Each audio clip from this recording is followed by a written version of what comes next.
वालेकुम साढ़े धिया पुत्रों भैना फिरावाओ साढ़े वेखण वालियो साढ़े चाहण वालियो तां पारू अज जुम्मे दा बरोज दिन सीगा। मैं अज बाहर आई हाँ व्लॉगिंग शलॉगिंग करने वास्ते घूमन फिरन वास्ते।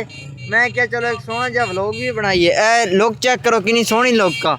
ए वेखो सनैन दे काम। ए लुक चेक करो कितना सोहना माहौल आ। ए लैना ने ए फ्लाईओवर बन दिया वा साड़ा।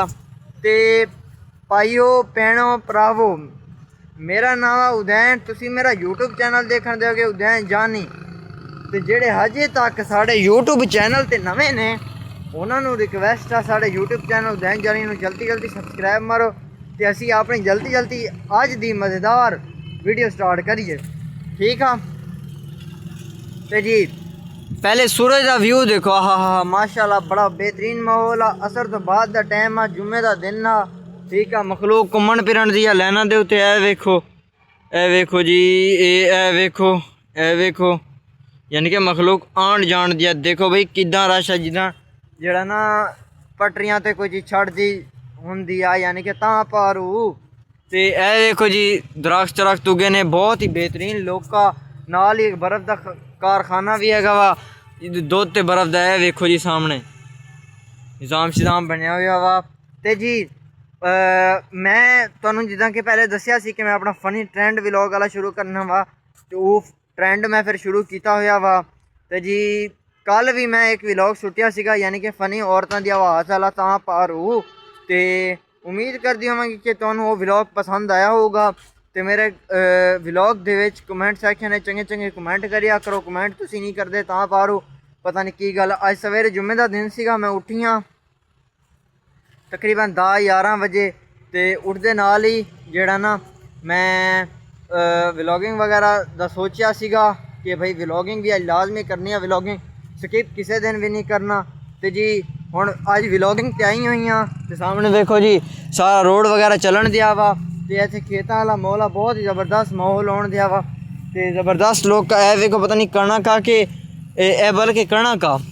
इस कणक ने मेरे ख्याल सिट्टा नहीं अजे चुग गया। इस कणक ने ना सिट्टा चुग लिया वा माशाल्लाह। देखो कि बेहतरीन सोहना सोहना सिट्टा चुगया हुआ वा माशाल्लाह। जेड़ा ना सिट्टा यानी कि कणक के दाने वाला वो जेड़ा ना हुंदा वा ना तां पर वो चुक्या हुआ वा। मैं तुहानू दिखाना वा। ए वेखो कितना सोहना ते खूबसूरत माहौल आ कितना बेहतरीन माशाल्लाह माशाल्लाह। एक सूरज की वजह तो थोड़ा एक ब्लर जहा काला जहा होने जाऊगा।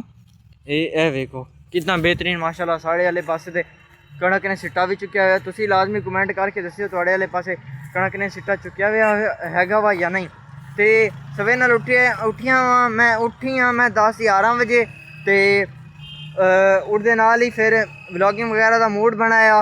व्लॉगिंग जिदा कि तुहानू मैं थोड़ा जिहा एक पहले दसिया व्लॉगिंग वगैरह का मूड बनाया चंगा मैं क्या अज व्लॉग बनाना कोशिश करनी। अज असल मैं लेट हो गया क्योंकि अज जुम्मा सीगा। बाकी कोशिश मेरी होंगी है जोर तो बाद यानी कि किसी भी टाइम जिस टाइम चंगा टाइम मिले उस टाइम व्लॉगिंग वगैरह करिए सोहनी जी। ए नशे देखो एदा रूह पिटन दिया वा बगैरा दिया जेड़ा ना काम देखो ये किसी ने हाथ पल्ला मारिए यानी कि किसी ने माल शाल कढ़िए। तो जी उठ यानी कि जुमा नमाज पढ़िया वा बेहतरीन अल्हम्दुलिल्लाह। अल्लाह पाक कबूल करे नमाज़ा।